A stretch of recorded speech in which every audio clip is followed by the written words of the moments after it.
Hi there, it's Molly with Bead in My Bonnet, and I'm here today to show you some awesome fall themed things I put into my Etsy shop. So one of the first things I put into my Etsy shop, well, when I said fall themed, I didn't mean like really fall themed like the pilgrims or the UNESCO bowl in my previous video. These are more like items that are warm, rich browns, oranges, sometimes yellows, things that really would fit a fall themed decor. But honestly, are those pieces that are really neutral in color that could kind of fit into your home any time of year. Maybe even those neutral pieces that you add when you have other things that give you that pop of color. One of the first items I'm going to show you today is a Hagar Planter. This planter is an interesting color. I was struggling with what to call the color at first. Now, I don't know if Hagar had official names for the different colors, but I asked my husband, like, what would you call this? And he said tan. And I said, well, I don't want to list something as tan. So I looked at it for a while, and it has a tan glaze to it, but then on top has like speckles of brown. So I said, it really looks like sand. So I listed this one as a hexagon, because it's six-sided, Hagar Sand Planter with original sticker. Of course, on the bottom, it also says Hagar. And 4002 USA. As you can see, I paid $3 for that item, and I listed it for this much. The next item I have that fits into that fall decor theme is this California Pottery bowl. You can see it's marked Calif Orange, so California Originals, 785 USA on the bottom. I paid about $3 for this one too. I actually really like this one better. Although Hagar is a great name, I personally prefer California Pottery. There's more color, there's more embellishments, I would say, on the California Pottery, in my opinion. Now this is a drip glaze with red and orange on the inside. So it's just a beautiful, beautiful color. I have one that's similar to this. It is a serving set, but it's black with a red drip glaze. So these pieces don't really go together, and I will show you that piece too.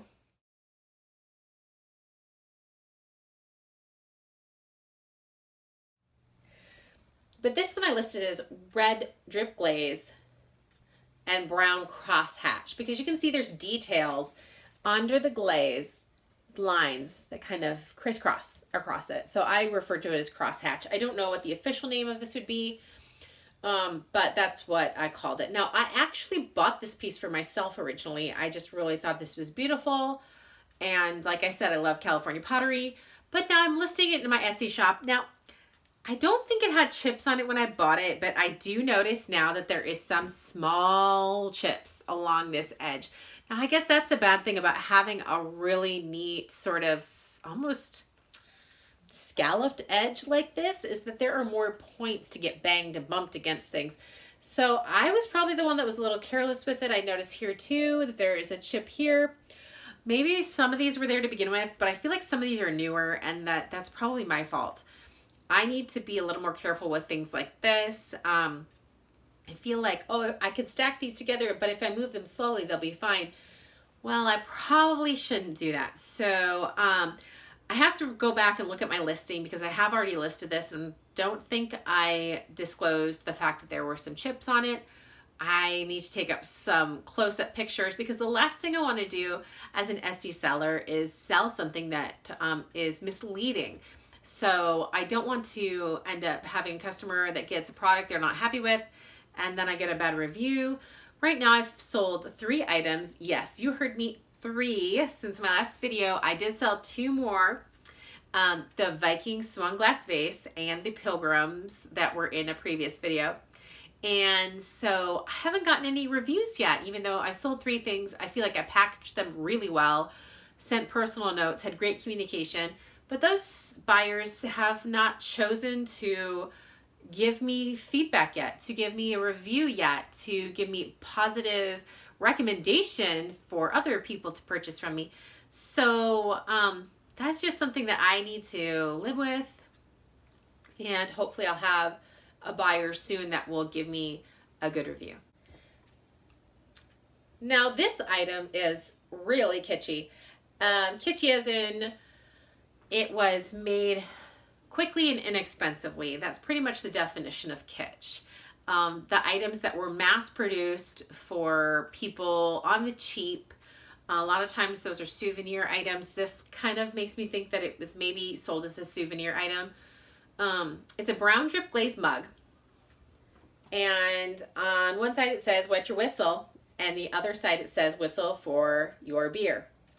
That's a brown drip glaze, but then the letters are raised, but they were painted over, so it's possible to damage that paint. There is a tiny chip here. I can't even tell if it's from when it was manufactured or not, but I have seen these in worse condition, as in the paint is pretty much scrubbed off. On Etsy, I saw one on Poshmark, which was kind of odd because it's not the sort of thing that I feel like would really sell on Poshmark. But it's really roughly made. These are not, there's not chips in it or scratches or anything, but there's just like pieces of the clay that were extra that they didn't really take the time or care to take off. On the bottom, if you look, it's super, super rough. It's really rough on the bottom, and I would hate to put that on a wood table and scratch it. And then if you look at the whistle too, the whistle is very rough. So that's why I say this is kitsch. It was made very quickly, very inexpensively, purchased most likely inexpensively, and kind of the sort of thing that wasn't meant to last. It was just for fun. It's a novelty item because obviously it's got a whistle on it, and mug doesn't usually have a whistle on it. So let's try it out. Oh, yeah, that's loud. That's a loud whistle. So I think it's going to get some attention. If you take this into the bar, or if you have it at home and you want another beer, you're going to get some attention with that. The next item I have is a kitchen item too, but I would not call this kitsch at all. It might belong in the kitchen, but it's not kitsch. It is a NASCO Transferware Bowl from, I believe, the 1940s. I really have no idea, the mug I just showed you, what era that was. 50s? 60s maybe? I need to look that up a little closer. So this is a NASCO Transferware Bowl. Now, you could buy the entire set of china in this pattern. And this could have very well been someone's wedding china at some point. Well, that's one of the reasons why I love working in vintage and antique items, is because you just think about the person that maybe originally owned this and the love, the excitement that they had when they got this beautiful bowl or a beautiful set of china, and the pride that they would serve food to their family and their friends with these items. And then just to keep those in your home, to give your home that warmth and love that these items kind of display. I just think that's fantastic.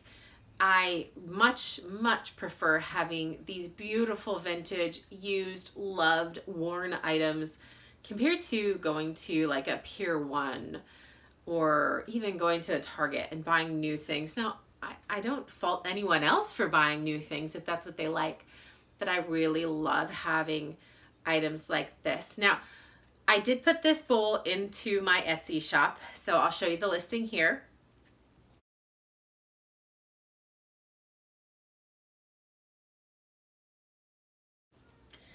But this also would fit really well on my wall. Although this is by NASCO, I have a couple of transferware plates. Well, one is a plate that was turned into a clock, and it's a Johnson Brothers. And so I'll show you that right here.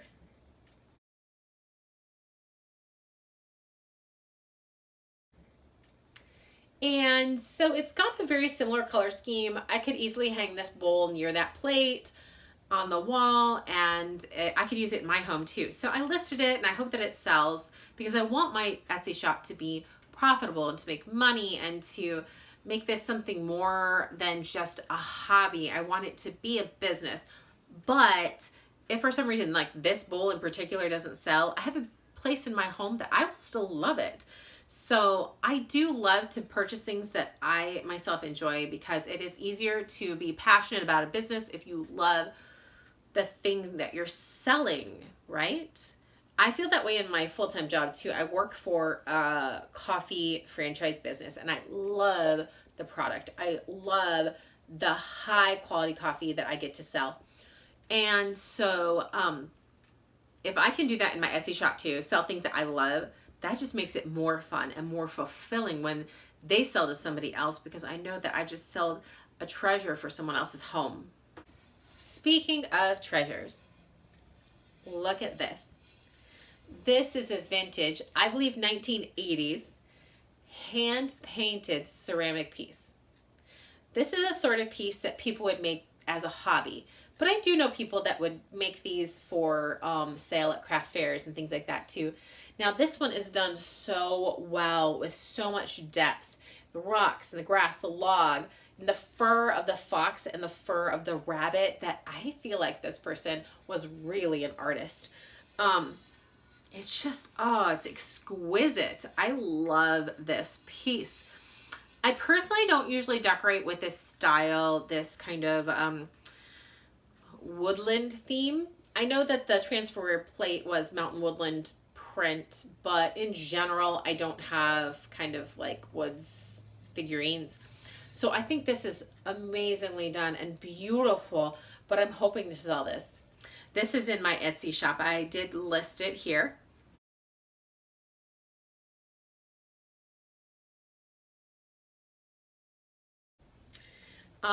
And I think this is just a great piece for someone either to use in the fall to decorate, or maybe someone who is a wildlife enthusiast would just love this in their home. It's very masculine. I think this would fit really well in some sort of a den or a study.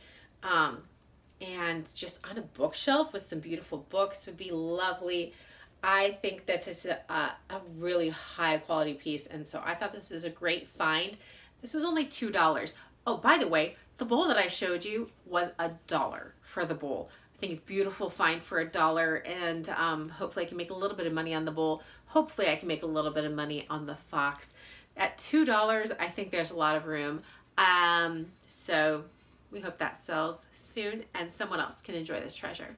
This Brown Betty teapot is pretty common. You see a lot of these around, maybe not this exact style. Some of them aren't quite so round. This has really got kind of like a pumpkin-y shape to it, round with these lines and creases in it. But they're pretty common. This one is made in Japan, and you can see there's a painted on pattern. It looks kind of like it was stamped on, and then this raised dots. Kind of kitschy, not the highest quality. I have some really high quality Nippon pieces, just the most beautiful hand painting you've ever seen. They are not for sale right now. But this one, the Brown Betty teapot, you see a lot of these. Now, I keep calling it a Brown Betty teapot because that is the name for this type. They're made from a brown clay. You can see on the bottom here of the lid, that brown clay. This is in pretty good shape. No chips or cracks. A little bit of wear on the gold on the handle.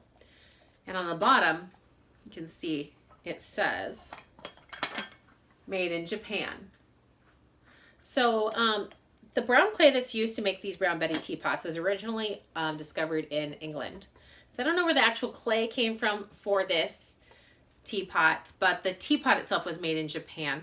Now, although the Japanese really do love their tea, obviously it's more of an English European style to the teapot.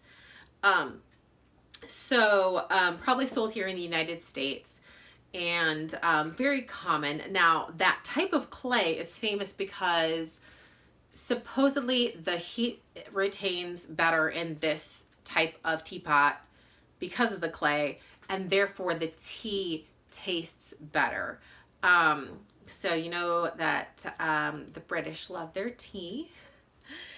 This could easily be used for coffee too. Americans, we tend to drink a little more coffee. But obviously, I think that now it will probably be more of a decorative piece in someone's home. I do have some teapots that are similar. They're more of a brown drip glaze. But I think I have one that's smaller that has a similar decoration on it too. So originally I bought this teapot maybe to keep in my own home. And then I realized that I didn't really have the space where I do have my tea and coffee themed items. So I did put this in my Etsy shop. Originally, I paid $1 for this teapot. I buy a lot of these items at my local thrift shop, and most of the time they are very reasonably priced. Occasionally, I come across things that or they kind of go through spurts where maybe they try and mark things a little higher, and then they just don't move. And that is what it is. I'm not going to fault them for that or place blame, because that's their business. They can choose to price things higher. But I got this one for $1, and so hopefully we'll be able to sell that, make a little bit of money. But again, I'm looking at other teapots that are very similar and the prices that are put on those, and I try to price mine in a way that hopefully it's going to move. If someone's looking for a Brown Betty teapot, they'll look at one listing and say, oh, that's $5 to $10 more than this one, BeadinmyBonnet. I'm going to get that one.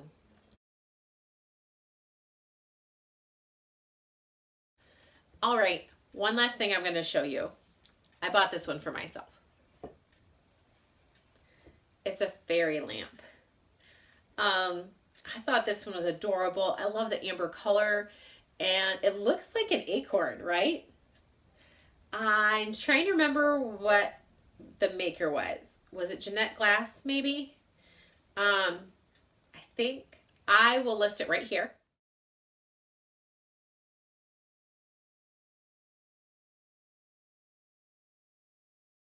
But it's in great shape.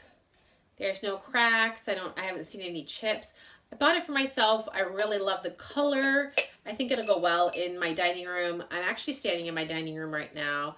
The table is on the other side of the camera, but I like to keep nice, warm light in this room, keep it a really homey room. And so this will go really well, at least for now. You know, after a while, maybe I'll decide to sell it. But I found this for myself as my own personal treasure. I paid $2 for this. So if I keep it for a year and then decide to sell it, I mean, hey, that's great too. I've seen this particular pattern in several different colors. I do really like this one because, like I said, it's a very nice warm fall color. And so it's going to decorate my dining room this time of year. Of course, when Christmas rolls around, everything will get switched out. We'll have evergreen trees, a large nativity set, but for now, we're gonna go with real fall colors, real warmth. That acorn look is great too. And so that's what I like to do. I like to switch things up. I hope that I do end up finding customers that also like to do that. They like to switch up their decor. They like to keep it fresh.